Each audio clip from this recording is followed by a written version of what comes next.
Assalamualaikum warahmatullahi wabarakatuh. Selamat pagi anak-anak. Bagaimana kabarnya hari ini? Semoga semua dalam keadaan sehat walafiat, tidak kekurangan suatu apapun, dan selalu dalam lindungan Tuhan Yang Maha Esa. Amin.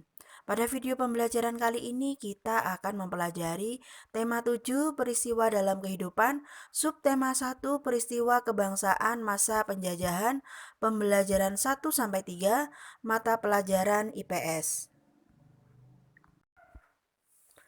Peristiwa kedatangan bangsa Barat.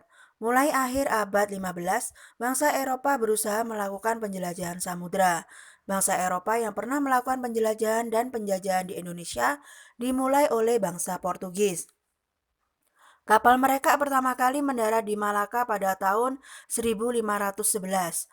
Berikutnya ialah bangsa Spanyol yang mendarat di Tidore, Maluku pada tahun 1521, kemudian disusul oleh bangsa Inggris dan Belanda.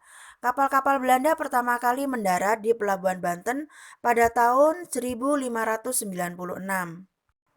Faktor-faktor pendorong penjelajahan samudra antara lain sebagai berikut. Adanya keinginan mencari kekayaan atau gold. Kekayaan yang mereka cari terutama adalah rempah-rempah. Sekitar abad 15 di Eropa, harga rempah-rempah sangat mahal. Harga rempah-rempah semahal emas atau gold. Mereka sangat membutuhkan rempah-rempah untuk industri obat-obatan dan bumbu masak. Adanya keinginan menyebarkan agama atau gospel. Selain mencari kekayaan dan tanah jajahan, bangsa Eropa juga membawa misi khusus. Misi khusus tersebut adalah menyebarkan agama kepada penduduk daerah yang dikuasainya. Tugas mereka ini dianggap sebagai tugas suci yang harus dilaksanakan ke seluruh dunia dan dipelopori oleh bangsa Portugis. Adanya keinginan mencari kejayaan atau glory. Di Eropa ada suatu anggapan bahwa apabila suatu negara mempunyai banyak tanah jajahan, negara tersebut termasuk negara yang jaya atau glory. Dengan adanya anggapan ini, negara-negara Eropa berlomba-lomba untuk mencari tanah jajahan sebanyak-banyaknya. Faktor terakhir adalah perkembangan ilmu pengetahuan dan teknologi. Ilmu pengetahuan dan teknologi berkembang pesat, contohnya seperti berikut. Satu, dikembangkannya teknik pembuatan kapal yang dapat digunakan untuk mengarungi samudra luas. Dua, ditemukannya mesiu untuk persenjataan. Senjata dapat digunakan untuk melindungi pelayaran dari ancaman bajak laut dan sebagainya. Peristiwa-peristiwa pada masa pemerintahan kolonial Inggris. Setelah berhasil menguasai Indonesia, pemerintah Inggris kemudian mengangkat Thomas Stamford Raffles sebagai Letnan Gubernur di Indonesia. Raffles memulai tugasnya pada tanggal 19 Oktober 1811. Kebijakan di bidang ilmu pengetahuan yaitu antara lain satu, mengundang ahli pengetahuan dari luar negeri untuk mengadakan berbagai penelitian ilmiah di Indonesia. Dua, Raffles bersama Arnoldi berhasil menemukan bunga bangkai sebagai bunga raksasa dan terbesar di dunia. Bunga tersebut diberinya nama ilmiah yaitu Rafflesia arnoldi. Yang ketiga, Raffles menulis buku History of Java dan merintis pembangunan Kebun Raya Bogor. Kebun Raya Bogor merupakan kebun biologi yang mengoleksi berbagai jenis tanaman di Indonesia bahkan dari penjuru dunia. Kebijakan di bidang ekonomi. Satu, menghapus kontingenten penyerahan diganti dengan sistem sewa tanah atau land rente. Yang kedua, semua tanah dianggap milik negara, maka petani harus membayar pajak sebagai uang sewa. Upaya Raffles menerapkan sistem pajak tanah mengalami kegagalan karena faktor-faktor berikut. Satu, sulit menentukan besar kecilnya pajak bagi pemilik tanah karena tidak semua rakyat mempunyai tanah yang sama. Dua, sulit menentukan luas sempitnya dan tingkat kesuburan tanah petani. Tiga, keterbatasan pegawai-pegawai Raffles. Dan yang keempat, masyarakat desa belum mengenal sistem uang. Kebijakan di bidang pemerintahan, pengadilan, dan sosial. Dalam bidang ini, Raffles menerapkan kebijakan berikut.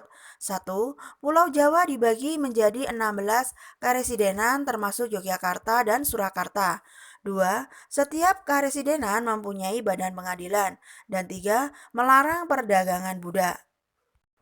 Peristiwa-peristiwa pada masa pemerintahan kolonial Belanda. Pada tahun 1595, Belanda berangkat dari Eropa di bawah pimpinan Cornelis de Houtman dan sampai di Indonesia pada tahun 1596 dengan mendarat di Banten. Sejak pelayaran de Houtman, banyak berdiri perusahaan-perusahaan dagang Belanda yang masing-masing memiliki kapal sendiri dan berlayar ke Indonesia. Pembentukan VOC. Pedagang Belanda dengan didukung oleh pemerintahannya membentuk kongsi dagang yang bernama VOC atau Venerin Oostindische Company pada tanggal 20 Maret 1602. Tujuan VOC di Indonesia antara lain sebagai berikut. Satu, menguasai pelabuhan-pelabuhan penting. Dua, menguasai kerajaan-kerajaan di Indonesia. Tiga, melaksanakan monopoli perdagangan rempah-rempah. Pengalihan kekuasaan VOC kepada Kerajaan Belanda. Memasuki akhir abad ke-18, kejayaan VOC mulai merosot. Faktor internal yang menyebabkan kemerosotan VOC adalah sebagai berikut. Satu, banyak pegawai VOC melakukan korupsi.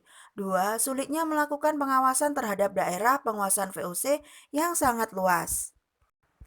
Faktor eksternal yang menyebabkan kemerosotan VOC adalah sebagai berikut. Satu, meletusnya revolusi Perancis menyebabkan Belanda jatuh ke tangan Perancis di bawah pimpinan Napoleon Bonaparte. Yang kedua, penentangan oleh rakyat Indonesia terhadap VOC dalam bentuk peperangan yang banyak menyedot pembiayaan dan tenaga. Pada tanggal 15 Januari 1808, Herman W. Daendels menerima kekuasaan dari Gubernur Jenderal Wyss. Daendels dibebani tugas mempertahankan Pulau Jawa dari serangan Inggris karena Inggris telah menguasai kekuasaan VOC di Sumatera, Ambon, dan Banda. Sebagai gubernur jenderal, langkah-langkah yang ditempuh Daendels antara lain yaitu satu, meningkatkan jumlah tentara dengan cara mengambil dari berbagai suku bangsa di Indonesia.